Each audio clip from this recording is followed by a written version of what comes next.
Have you ever felt a little clammed up around guys that you really like? Maybe you're a lot like myself and you really don't like social events all that much. Maybe you're just a little gun shy when it comes to meeting new people. Maybe lacking a little external confidence. Well, what if I were to tell you that starting in 5 minutes from right now, you can be one of the most confident women in any room? Keep watching because I'm going to put you at ease in any situation. There's an anecdote that you put a surgeon in an operating room, he's as cool as a cucumber when he's making razor thin incisions that might save or end someone's life. Yet, if there's a bomb that needs a wire cut to be diffused in the waiting room, he'll be sweating bullets and crumble. People have domain specific confidence, meaning that in certain situations, they are confident. Yet, once they step outside of their comfort zone, they are a crumbling, insecure mess. This is largely a mental game, and with some simple inversion thinking, you can come across like you know exactly what you are doing in each and any situation you come across without faking it. Because if you ask nearly any woman, they will all largely say that once they get to know someone better, they open up to them. And they're warm and they're friendly. Yet when they're meeting that same person for the first time, they get a little nervous. Of course, nearly everyone does. So I want you to just understand that before we get into the specific techniques, this is totally normal. This is not something specific to you. It's simply a matter of learning a few new skills and letting go of some habits and mindsets that aren't serving you as well as they could be. So the first thing that serves you is to consider where your behavior is coming from. Now, I recently got back from Playa del Carmen. It's an amazing beach destination in Mexico. And honestly, for the first few days, I really wasn't enjoying my time. Well, I realized that a lot of my behavior was still coming from a place of serving others. It was like I was paying more attention to what was going on around me than simply enjoying where I was, enjoying my time, and enjoying myself selfishly. And this is a facet of what is known as people-pleasing behavior. Imagine working for a corporation and it's like having a cheesy grin on your face just because your boss or the executive is in the room. It's like putting on a facade rather than genuinely enjoying or genuinely not enjoying the moment, right? Being a little grumpy. So really take a second and consider in any moment, for who are you doing this for? Now, the second thing that can take some time to truly get and wrap your head around is that nobody's keeping score. Really, nobody is keeping score besides yourself. A lot of women especially walk around like there's this angel and this devil on their shoulders who are just tallying up their virtues and their sins. They walk around thinking that they must constantly be good and do good, otherwise someone's going to come after them, or they're going to reach some point in their life where someone holds up the scoreboard. Well, again, who's going to come after me? And when you really explore that, you realize nobody's keeping score. Nobody's keeping track. Unless you're Snooki on Jersey Shore, you don't actually have a camera following you around everywhere you go. People really do not notice you. Yet the problem is, because we're humans, we are naturally as narcissistic as you can get. And we think that when we walk into a crowded room, suddenly the camera, the spotlight is pointed on us. Suddenly the crowd splits like the Red Sea and you're just left standing in the middle. Well, again, it's just not the reality. The reality is nobody will notice. And this goes for when you're in conversation too. We think, we feel this internal pressure that people have this magnifying glass up to our conversation, where they are just reflecting and judging every single thing that we have to say. And the reality is, the person that you're speaking to is really just hoping to survive the conversation without saying anything too ridiculous or offensive themselves. Most people are so far in their own head that they're really just talking to themselves out loud. Fact. So have comfort in this reality. Most people really are 100% winging it and hoping that they don't embarrass themselves. So take comfort in this fact and put yourself at ease. People aren't paying that close of attention. Now, I'm going to add a quick addendum to this. Another thing. Let's say that you do say something that makes you think, "Oh my God, what did I just do?" Well, imagine you've done that. I imagine you've done that more than a few times in your life. Are you alive? Did you die? Are you dead? Or are you still okay? So you're safe, right? You're gonna be okay. And the second part of this is, thankfully, humans have this short and fuzzy memory. People you don't know will have forgotten by the time they turn their back. And the people who do know you, yeah, they might laugh about it in the future, but these people are still in your life and they're still there supporting you.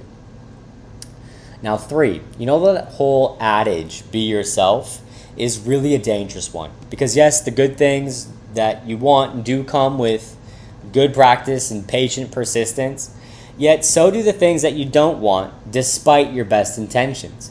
If you don't have the right skills to attract, to be attractive to a great guy, then you have to weigh how important finding someone to spend the rest of your life is to you. If you're a lot like most women, you know that you can't wait forever. You cannot hold out when it comes to enjoying the full benefits that life has to offer. Fact. So you can spend your entire lifetime trying to work on what it is that makes a great guy absolutely wild for you, and you might figure it out. But at what cost? How many amazing guys will you walk away in the sake of learning? How many disappointments, how many setbacks can you take? How many opportunities are you willing to consistently find and put yourself in to be into a position to receive? Because nothing, not a single thing in this life is certain beyond death. We have a very, very short time on this amazing gift of paradise we call Earth. It really is a beautiful thing. We are so fortunate to be here. So you can spend your time here fighting the universe in the sake of being yourself, or you can realize you're bumping up against a skill gap. You can seek out expert guidance to simply get you to the result.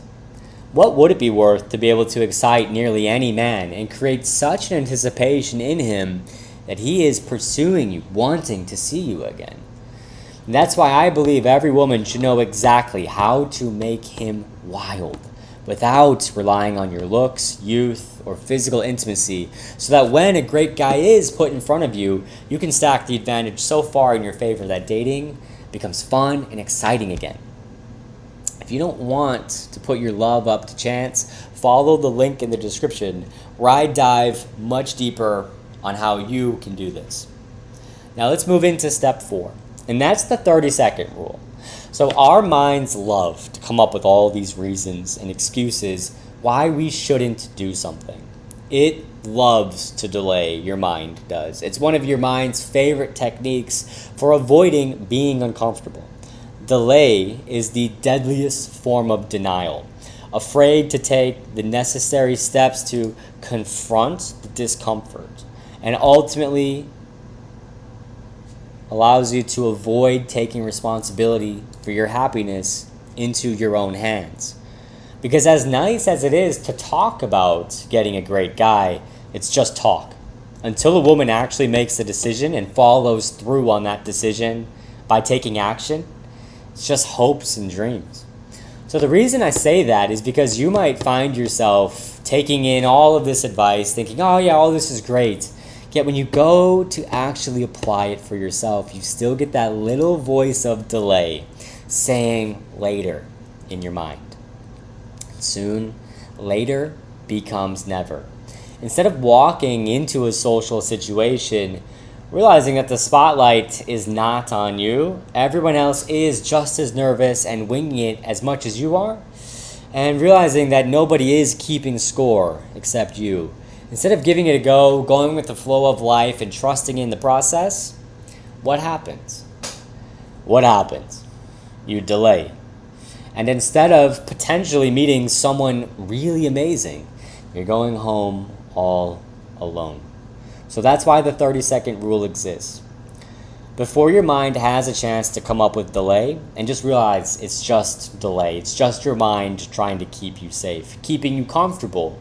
Because that's what safety is. It's not trying to better your situation. It's your brain in survival mode so that you can keep training your survival mode, or you can understand what's really going on and be the woman who, when she bumps up into a little bit of uncertainty, she rises above it, she understands it, and she gets the great guy that she's always wanted.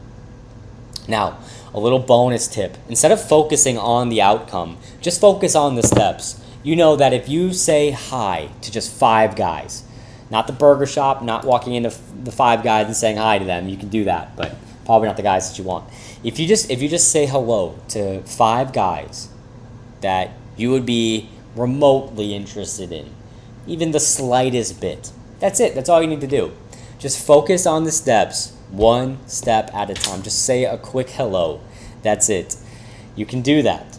Now, maybe ask 5 guys, and again, maybe ask 5 separate, different men that you see about.